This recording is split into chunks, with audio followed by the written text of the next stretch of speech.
प्रभु यीशु मसीह के मधुर और मीठे नाम में आज दिनांक 19 नवंबर दिन मंगलवार को आप सब श्रोताओं का हम स्वागत करते हैं। आज के दिन के लिए जो वचन है वो लिया गया है उत्पत्ति की पुस्तक उसका 5 अध्याय 24 पद। और हानोक परमेश्वर के साथ साथ चलता रहा और वह नहीं रहा जो कि परमेश्वर ने उसे उठा लिया।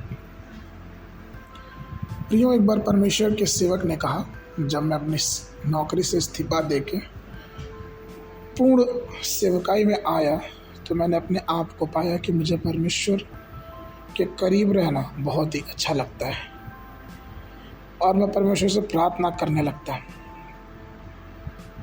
एक और प्रभु के दास ने मुझसे कहा था कि वो घंटों अन्य भाषा में बोल के परमेश्वर की आराधना करने में उनको अच्छा लगता है। लूका 10:42 बताता है कि मरियम ने वो भाग चुन लिया है जो उससे कभी छीना नहीं जाएगा। हाँ प्रियो, ये बहुत ही आवश्यक है हमारे जीवनों में कि हम वो भाग चुन लें जो हमसे कभी छीना नहीं जा सकता।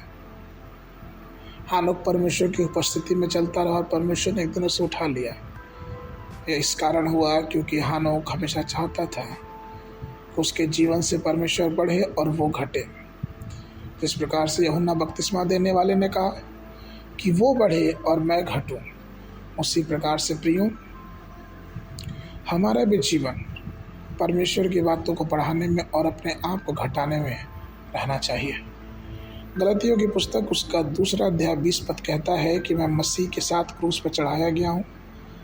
अब मैं जीवित नहीं रहा परंतु मसीह मुझ में जीवित है, और अब जो शरीर में जीवित रहूँ और परमेश्वर के पुत्र पर विश्वास से जीवित हूँ, जिसने मुझसे प्रेम किया और मेरे लिए अपने आप को दे दिया।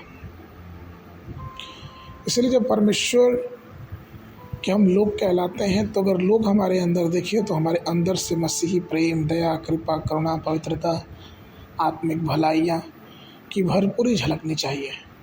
क्योंकि अगर ऐसा है तो उस दिन जिस दिन तुरही फूंकी जाएगी हम स्वर्ग में परमेश्वर के साथ उठा लिए जाएंगे।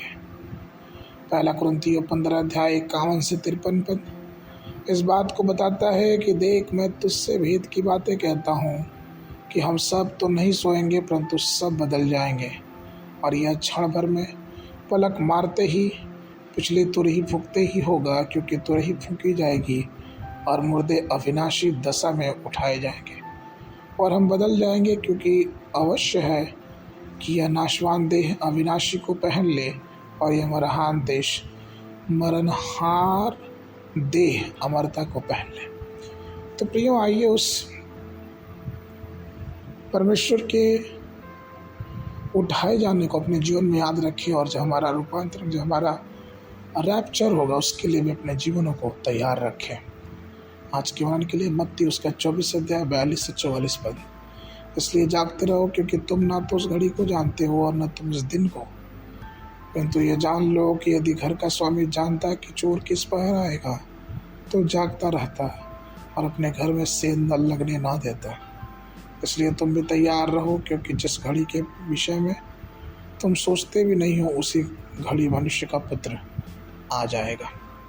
बाइबल अध्ययन के लिए सुबह के समय यहेजकेल की पुस्तक उसका 11, 12 और 13 अध्याय, शाम के समय याकूब की पत्री उसका 1 अध्याय। परमेश्वर आप सबको आशीष दे।